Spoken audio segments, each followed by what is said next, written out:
Hey guys, it's Carlos Garcia with the Behind the Stick podcast. In this episode, I had the chance to interview a close friend of mine, Jack Bethel. He is our local Fernet rep. Jack has been tremendous help to my career as well as our local Bartenders Guild chapter. In this episode, we get a chance to talk about how to properly ask your rep for a Fernet coin, as well as a soap opera that takes place in IKEA. They're more difficult products to sell. I've got it pretty easy to have the tough job of selling Fernet to bartenders. How often do you get asked for a coin? Usually every day. Every day? Like at least once a day. Sometimes at night when I'm out like just having dinner or something, if I'm buying a shot of Fernet or someone like figures out that I work for them, they're like, "Oh, do you have any coins?" Really? Like, well, you know, I do. We make 100 a year. Just 100? 100 for the entire state. Oh, of Colorado. okay. Each market gets their own coin per year. Yeah. So we'll like change it up. Austin does a coin, and sometimes they'll take it out of Austin and do like a whole state of Texas coin as well. For Colorado, we keep it for the whole state. Okay. Rather than just like isolate certain cities.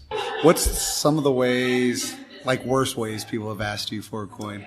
Oh my God. So there's this one person that she keeps harassing me, but she has this like, every time she sees me, she just stops and holds her hand out. And she's asked me for coins enough that I know that each time she's waiting, expecting her coin. Holy shit. You don't get something for nothing. We have to like get into this together. It's not like a sales incentive, but I give coins to people that I think are like the responsible stewards of the brand, right? So the people that I want to go into a bar and drop their coin and say, "This is who we are. This is our community. Let's drink Fernet together." That's cool. Yeah, because it's about a culture of the service industry. So what's the story behind the coin, if you know that one? Yes, the coins go back to originally it's a World War I tradition of an officer that gave the men in his platoon, whatever you call it, commemorative coins to have a community that they built. So each member had these coins, and if I remember this right, one of the guys in the platoon was trapped behind enemy lines. He couldn't prove his identity because he had lost all of his documents. So he thought he was a spy trying to get back in. And he produced his coin. He's like, "This is who I am. This is all I have left." Yeah. One of the guys recognized the coin. He's like, "Oh yeah, you're part of this regiment." Okay. And let him back in. Oh, so since then, it was like, always have your coin on you. If you don't, then you're buying the drinks. I didn't know that. Yeah, we started in like the 90s in Las Vegas. One of the guys that worked for Fernet was a former military guy. He brought the tradition. Yeah, I mean, I love, I guess, how people from different areas represent their coins. And like, they've got their pride, like, "Oh, this is my Pittsburgh coin." I met a girl that had a Singapore coin that my guy in San Antonio ended up trading her for. I saw the designs for China that are coming out. That's cool. Like, each region has their own thing. And then it's even translated to other brands. I see Maker's Mark coin. Colorado Bartenders Guild made the Plantation Daiquiri Timeout coins. They did them like 3 years ago. Yeah, because you want to make a coin for like your community, your club or something. And you're like, well, we're going to put on it. So with you working for Fernet, how long have you been doing that for? I've been with Fernet about 10 months now, so I'm still pretty fresh. Coming into that year. Is it still as exciting as always? It's exciting. It's like the first year, you're constantly fighting to feel comfortable, to like say to yourself that you're doing a good job, because there's no one that's no one's gonna tell you that you're doing okay. You gotta like constantly be pushing and moving forward. It's not like working behind a bar where you have a set goal of like, okay, I have to make this ticket, to get these ticket times. There's no tangible end. It's like, well, hit your numbers and I hope people like you. How do you quantify I visited 100 accounts today, but not a single one picked me up. Am I doing a good job? It's hard, I bet. I never thought of it like that, because the tickets, you're like, okay, my ticket's done. Boom, it's right there. Yeah. Well, maybe I saw 5 accounts today, and 2 of them went really well. I'm like, okay, I got 2 good wins today. Maybe I call it quits at 3 o'clock. I don't know. There are other days where it's like, I haven't gotten anything promised today. Yeah. Nobody wants a menu item, and everybody just wants me to get out of their way. But I have to be at this until 10 o'clock tonight. So how do you keep yourself motivated and pushing on those days? I think it's just like when you're not motivated, just go through the motions, because if you just start and get going, it'll pick up. Muscle memory will kick in, and you're just going to find yourself there and operating. Just forcing yourself to get out and doing these things. You're going to more accounts, hitting one more stop, and staying active and healthy. If you get up in the morning and do some push-ups or your calisthenics or lift the triangular weights that they have in your family or something, I don't know. Yeah, just getting after it. Like 90% of it is just kind of showing up, and then you're like, it's never that bad. You're like, it's never that. Once you get there. Yeah, it's funny that it is so much. It's 90% is just showing up. If your clients see you there once a week in their restaurants, they know that you care. They know that you care enough to show up, because you're not just gonna sit at home and say, hey, call me up and drink Fernet. Yeah, call me when you need anything, but I will be nowhere to be found in the interim. And that is a lot of the stereotype of what rep life is like. Really? Like, oh yeah, what do you do? Sit at home? Yeah, the distributor's out there selling it for you. What do you need? What do you need to do? You can be a brand rep that doesn't focus on sales, or you can be the local sales rep. There's a lot of brand reps that maybe their job is PR and events. That's a little bit more common. A lot of companies will have a part-time rep that is the local face, right? But they're still a bartender, and they ask them to have a prominent bartending gig to keep them engaged in the community. I didn't know that. That's your person that when a party comes to town, they're the point person of that, and they're inviting people and they're getting people in the seats. But then you also have the rep that is responsible for sales, that is a full-time employee of the company. That has to work with distributor motivation, making sure the sales reps for the distributor are doing their job, getting out there and selling physically yourself, getting those deals into place, making pricing specials, and then also doing the events and the glad handing. There's just a lot of facets to it that on the day-to-day it totally changes. That people totally overthink it. Oh yeah, you're just out there glad handing and kissing babies. Yes and no. How'd you get started in this industry overall? What brought you into the alcohol, bartending, spirits, sales, all that industry overall? Into the booze industry, I started bartending when I was 20, but I'd been in the service industry for so long. I started my first restaurant job at 15 or something. But I was drinking in a bar, and bartender walked out, got fired or something, and they just offered me the job. I was like, Jack, you're sitting in this bar more than anybody else. That's where cool. The bottles are. Get after it. Okay, where was that at?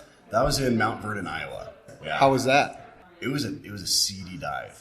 A seedy dive. Yeah. So there are definitely times where I got threatened for whatever, and I looked at a guy wrong and he pulled a knife on me. Holy shit! Breaking up bar fights. It was a really interesting place. They'd never heard of a jigger there. Everything was free-handed. They're like, oh yeah, about to that line in the glass ish, but I've got a heavy hand, so I pour harder. What are your cost controls? They didn't take credit cards because they didn't want to do taxes. Everything was under the table.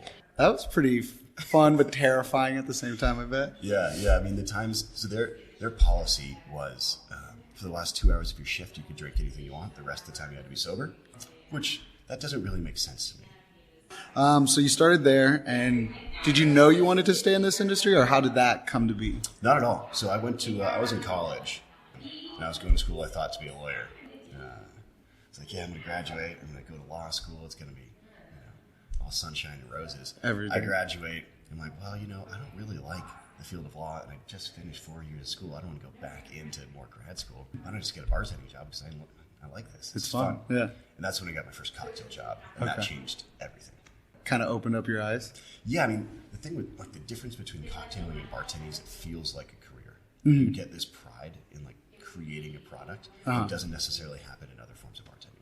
I would agree. There's all these different chains of bartending that everyone has, whether you like beer tending or speed your thing, go to a dive bar or even a club. And then there's craft where it's you get to hone in on almost the science behind it. This much that, this much that. So that's really what kind of got you stuck in this industry. Yeah, I mean, all the fields of bartending are really admirable.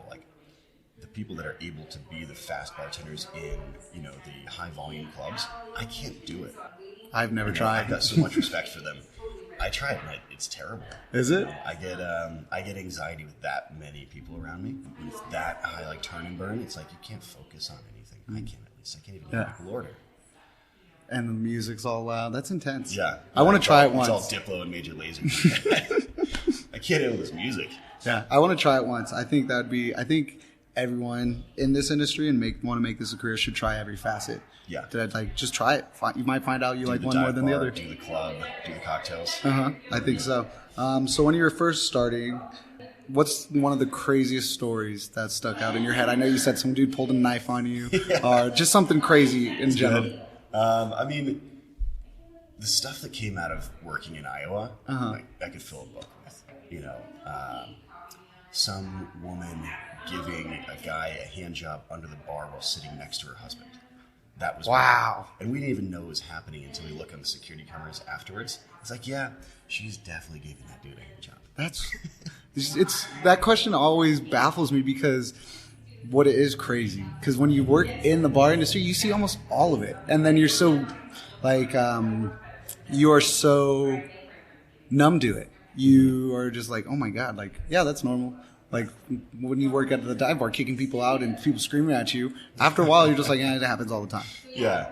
Everyone wants to fight the bartender that kicks him out too. It's like, I don't get it. You think that I have a choice in this? Yeah. No, hey, sorry, I got to do it. And let's be honest, how those fights always turn out. Like if they actually end up in a fight, the dude's usually so shit-faced. I know. Like you just push him over. It's all really quick too. Like, I've never seen a bar fight that lasts longer than 15 seconds. Yeah, never. And the cops are usually there as soon as it starts. Because they know. What are you going to gain from this? Alcohol does some crazy things to people. Yeah, I'm not going to disparage our own kind. Yeah. But, don't fight in bars. Yeah, don't fight in bars. How long were you a bartender before you moved into this brand ambassador? Brand ambassador was it you? Or more of a... Brand ambassador or brand rep or portfolio manager. There's so many different terms for it. Okay. So yeah, how long were you bartending before you got into that? I bartended for 8 years. Well, off and on bartending. Bartending led to restaurant management. I was the GM of the place. Okay. Manager over here. Bartending when I can. I did that for 8 years before I took the job with Fratelli. Okay. So with people starting off, what is some advice you would give someone to get started in this industry? I think the most important thing of any goal you have in the industry is to work hard at it and not to think of this industry as something that you can just rest and exist and do.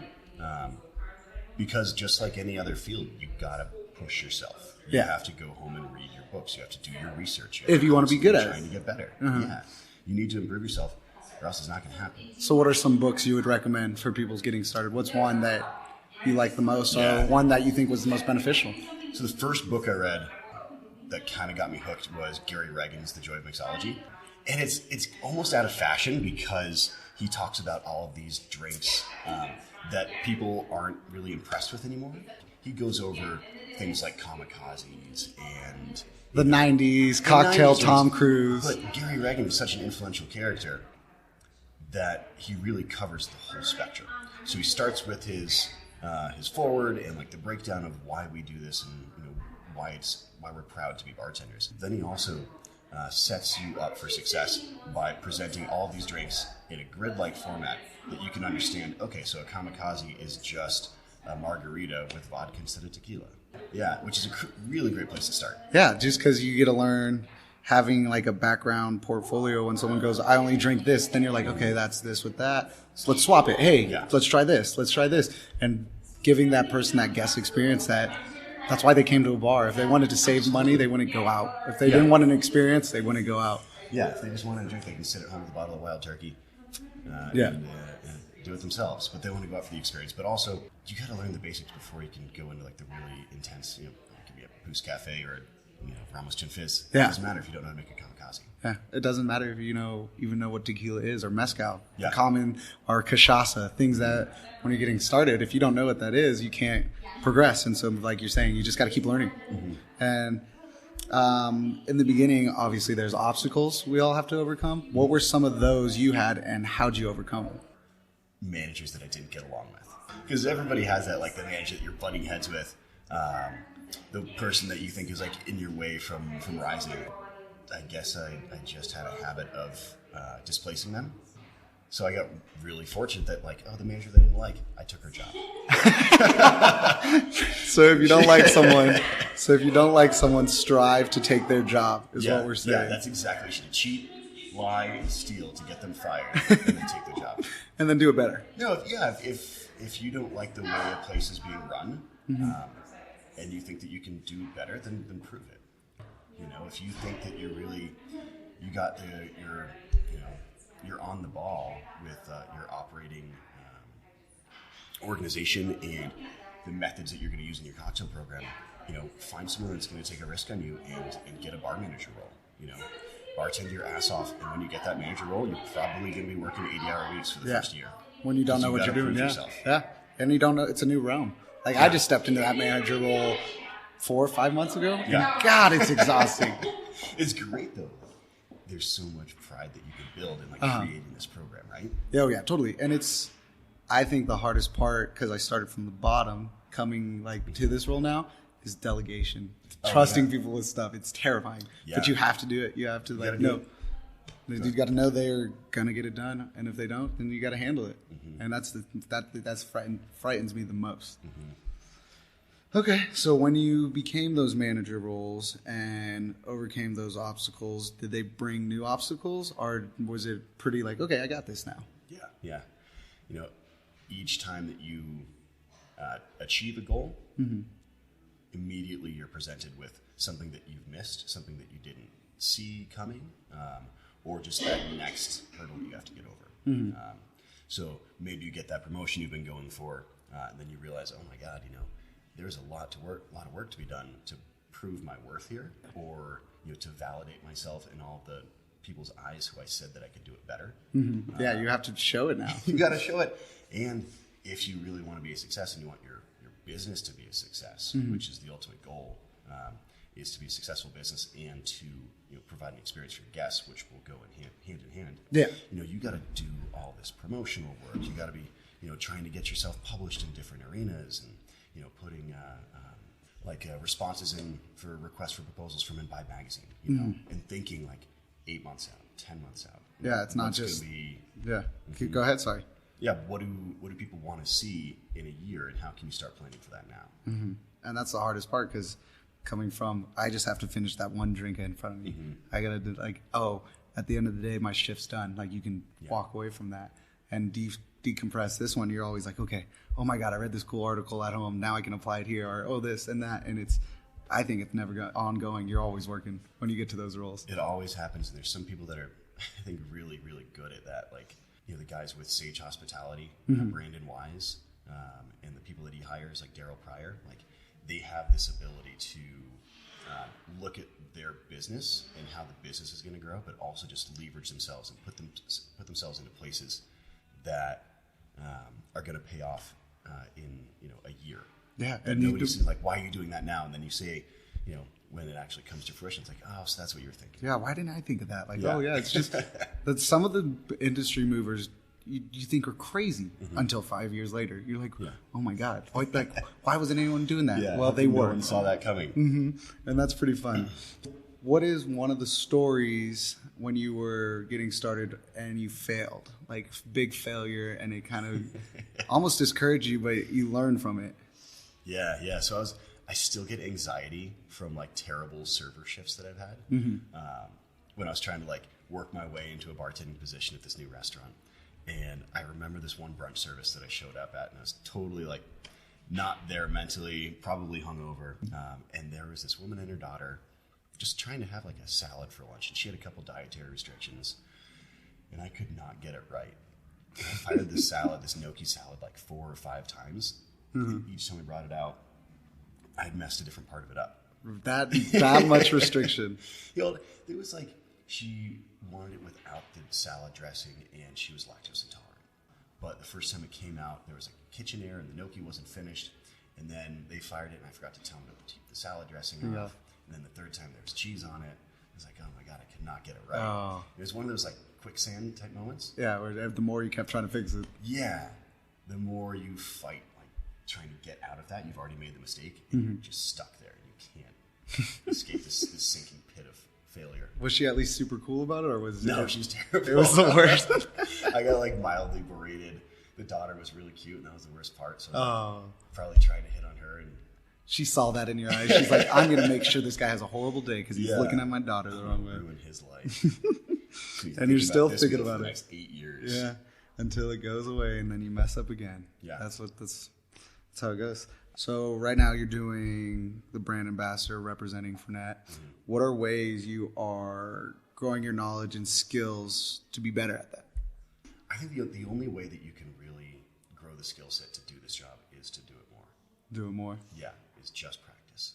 I think that there's a lot of value to developing skills like public speaking and getting on your computer and working on learning Photoshop and getting really, really proficient with Microsoft products like Excel. The office world kind of comes back in. Yeah, it kind of comes back in. Skills. You got to make sure that you can type well and that you can present yourself well in PowerPoint documents. Mm-hmm. Things that you wouldn't think of like really exist in the beverage world absolutely make a difference in being a rep. But it is just a job like every other one too. Yeah. You got to know those skills. Mm-hmm. Those are hard. Excel's I'm really good at Excel because I went to school for finance actually. So Excel, I nerd out. I have like 7 if-then statements deeps all the time, and it's so cool to see. I can talk about Excel for hours. Yeah, make some really rad spreadsheets. Oh yeah, and it's so funny when everyone's like, "Oh, you're so nerdy." Like my pour cost sheet, you should see that one. That one's cool. That one's a cool one. Self-updating. Mm-hmm. Oh yeah, totally. So when you were getting into this industry, maybe when you were starting off doing the brand ambassador or even bartending, who were some of your mentors you had, and how did they encourage you? Mm-hmm.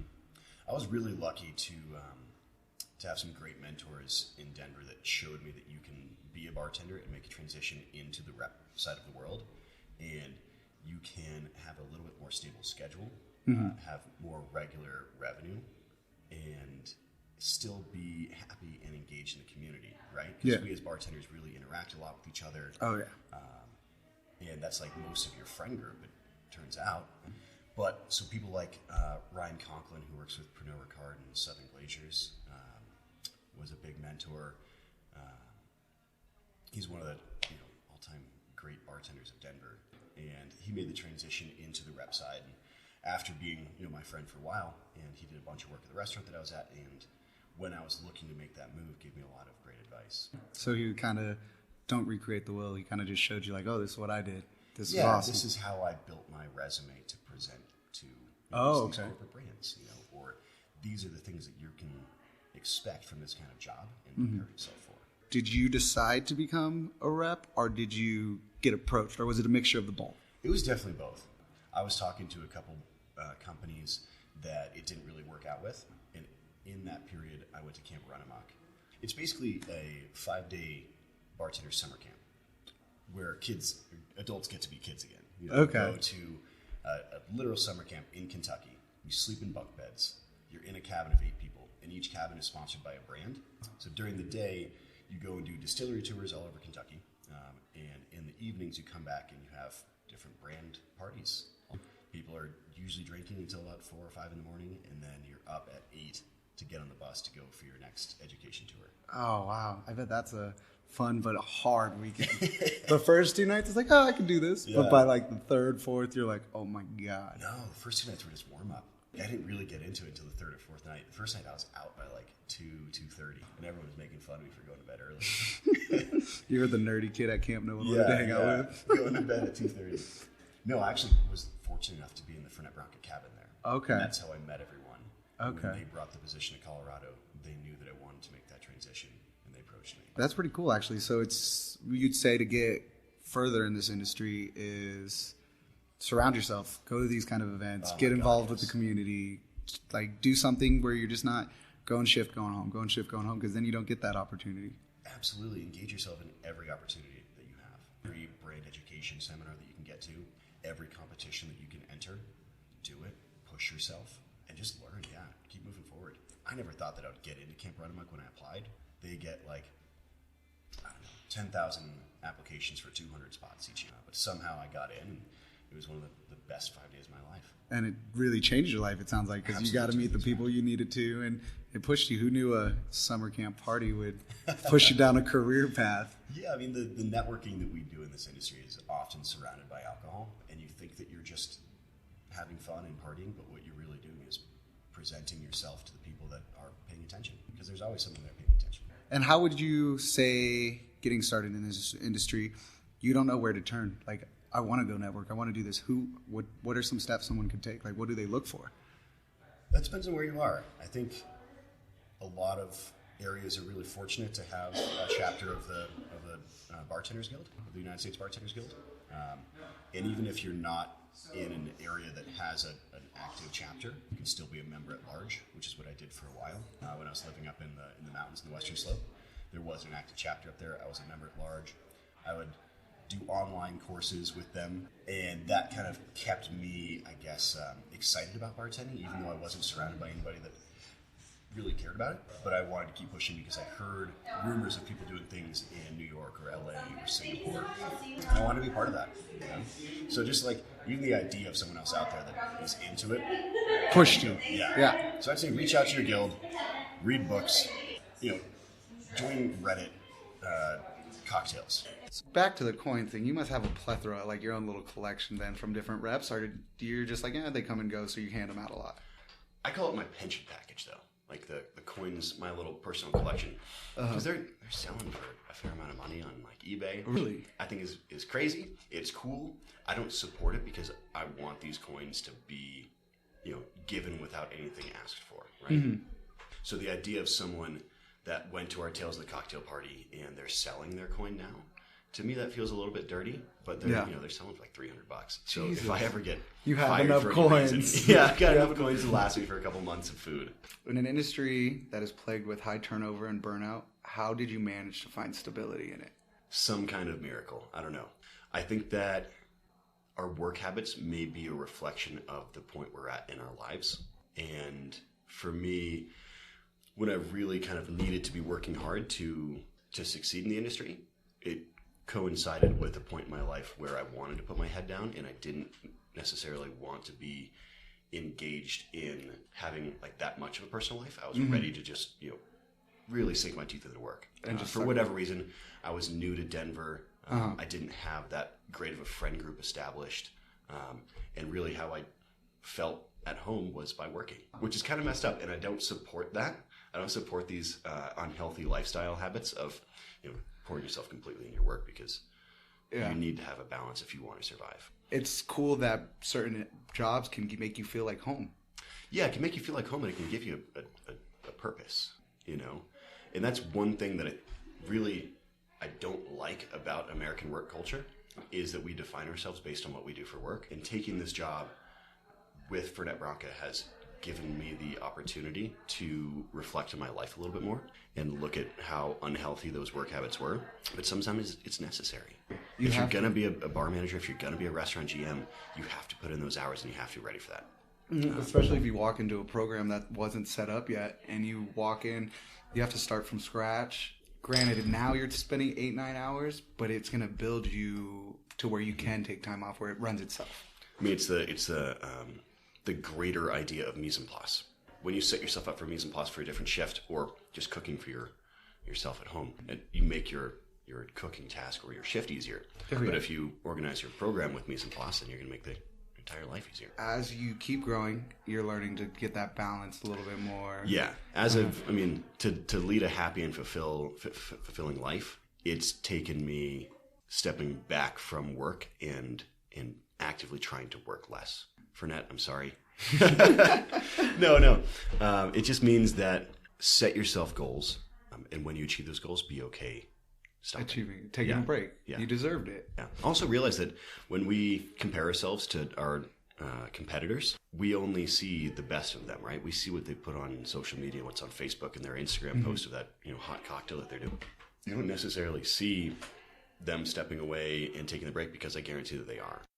I follow the Danish Fernet Branca account, and they put up a whole bunch of stuff in Danish that I, of course, can't read, but somehow I get the gist of it, that it's different marketing than our U.S., and they have that life is bitter tag on a bunch of stuff. But it all makes sense. It's like, oh, yeah, some bitter Dane drinking Fernet Branca, preferably fresh off the tap.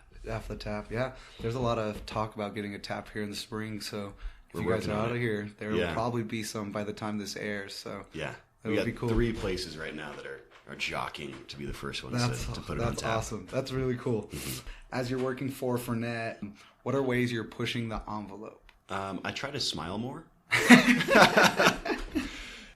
I think that what I'm trying to do most is to be as respectful of the community as I can.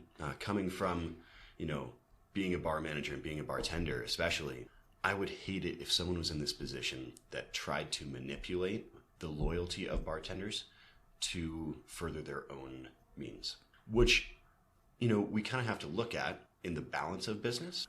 And, the brand needs to grow. That's kind of how business works. Yeah. That's why they hired me, is to grow the brand and to increase distribution and to get more cocktail placements.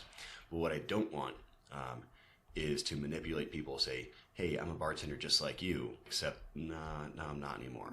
No. I have to understand that difference and be respectful. Okay, so go in that approach of honesty. Honesty is the best policy. Honesty is absolutely the best policy. If you go into a place, introduce yourself to the bar manager, make friends with the bartenders, and develop that relationship that they want to do business with you because they like you being around and they like your product. I think that's forgotten. People are always so push, but 90% of the time, just talk to someone. People want to be heard. Figure out what they want. Create that symbiotic relationship. Everybody gets something out of it. While you were bartending, what was your number one rule behind the bar and why? Wipe your knife. Yeah. That's a big one. I would say treat others with respect, your staff, your fellow staff, and your patrons. The one thing that I have ever fired someone on the spot for is sexism. Big situation I'm not going to get into, but as soon as I see a staff member or a guest, being inappropriate, being aggressive or sexist against any member of my staff or the community, that's where I draw the line. Absolutely not. It's almost forgotten about. Like, people just turn a blind eye so often, and I don't know why. Of just treating women like absolute garbage. Yeah. Like, that whole negative side it seems like it's getting smaller and smaller and getting brought up, which is really cool. I mean, 2018, Donald Trump's America. We got to talk about this or it's just going to get pushed under the rug. Yeah. What are some of your recent obstacles and failures that you've overcome, and how did you do it? Every day is failure, especially in this industry. When you're in sales, you are confronted with failure every single day. You just get told no a lot, but that's great. That means you get used to someone saying no. It means it's more comfortable to say yes. I had this friend that was showing me this program that she was in where she just asked people for things. Like, if she sees something that she wants to do or a place that she wants to go, she'll just, even knowing that the answer is going to be no, she'll still ask. Because that act of pushing yourself to ask and being rejected has its own kind of cathartic or kind of learning ability to it. She called it rejection therapy. The best way I always think about it being that 14-year-old boy going and talking to the cute girl and getting rejected. That's what it feels like. It's ew, gross. Yeah. Very ew. It's it's hard, but you say you're becoming more and more used to that. Absolutely. Yeah. The confidence that I can carry into my day-to-day outside of work is one thing, but it makes you better at your job too if you're used to being rejected, and I guess get better at that, and can approach a rejection with not necessarily a counter argument, but understanding the reasons why and focusing on how to prevent that.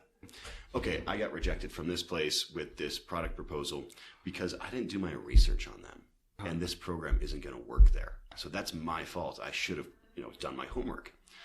Or you go into a place and you do get a placement in a menu item or a shot in a beer program or one of these, big successes. It's because you've done the research, you know who you're talking to, and you know what's going to work in their establishment. So you're failing every day, which is a good thing, though. It sounds so negative. I'm a complete abject failure. Just ask my parents. So what are some specific skills or piece of knowledge you're looking to gain? I guess the skills and the knowledge that I want to learn are tied into growth in the industry. So I would like to, be better educated financially in the workings of a 3-tier distribution system.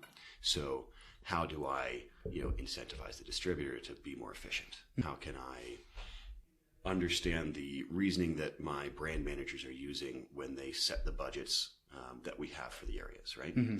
So getting into the knowledge that they have and the things that I can learn to, not that I want to take their jobs. No, but take their jobs. Take their jobs. Yeah. Again, lie, cheat, steal, and I will get you fired so I can take your job. And do it better. Yeah, that's the secret, though. You can't take their job and not do it better. If you're going to go all that effort, you have to do it better is the rule. It's restaurant Game of Thrones is what I call it. So where do you see yourself in about 2 years? I don't know. I don't have 20/20 vision. No, it's what the future holds. I don't know, honestly. Mm-hmm. And I try not to kind of set the 10-year goal, but more to have shorter goals that I feel are more tangible.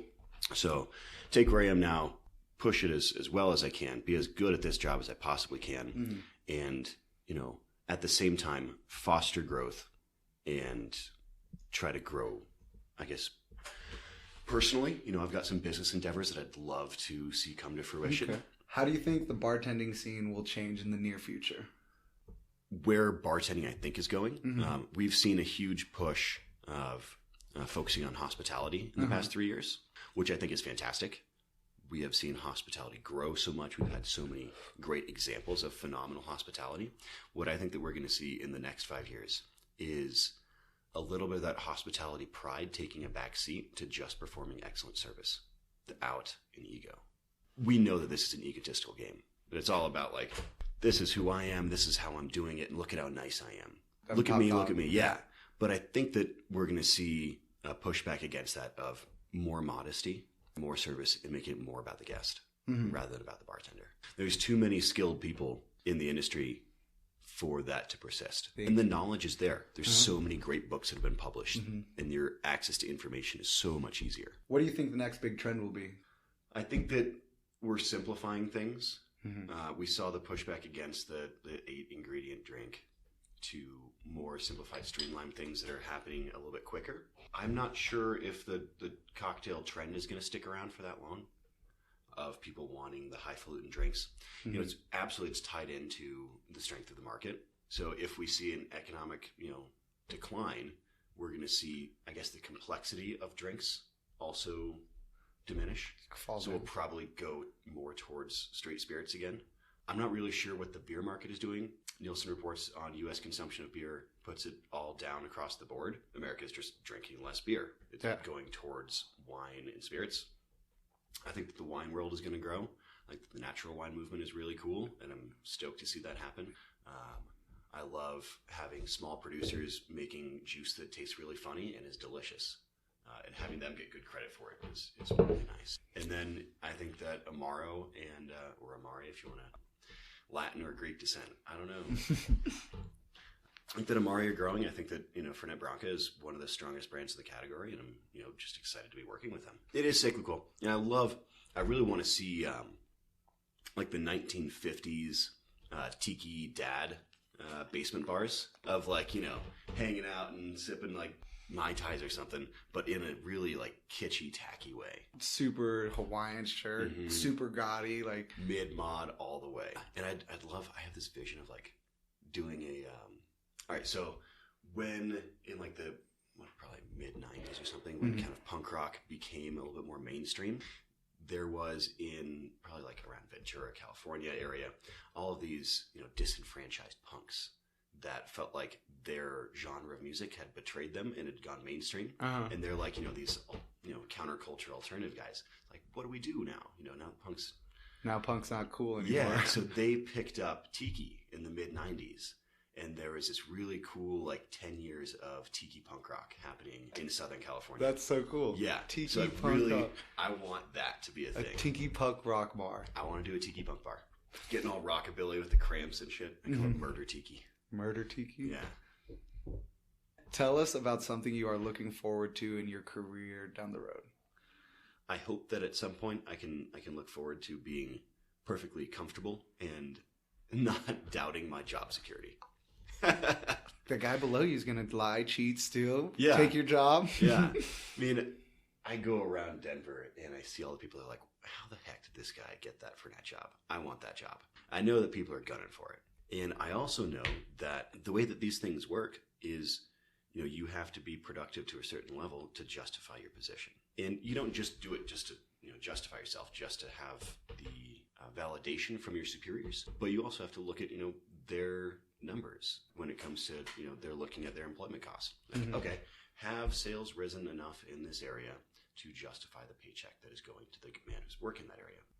It's a sheer cost benefit analysis, and I'm constantly concerned that there isn't enough growth, or I'm not doing enough. It's terrifying. It's terrifying. It's not healthy, but I think that I see a lot of people, especially that are new in the rep side, that are concerned with that.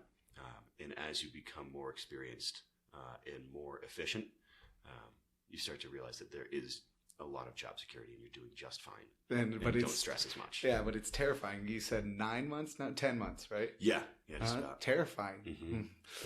Well, thank you. I know we got to go run and check some stuff out, so we'll end it here. Thank you for listening. A little update on Jack. Jack has been the rep for a little over a year now, and he's been flourishing. He's doing awesome, amazing things. If you guys will have any questions, comments, concerns, feel free to reach out to me, and I will direct them to him. You can reach us at behindthestickpodcast.com, as well as on our social media at Behind the Stick Podcast for Instagram. Facebook is the same, or even my personal Instagram at Carlos the Creative.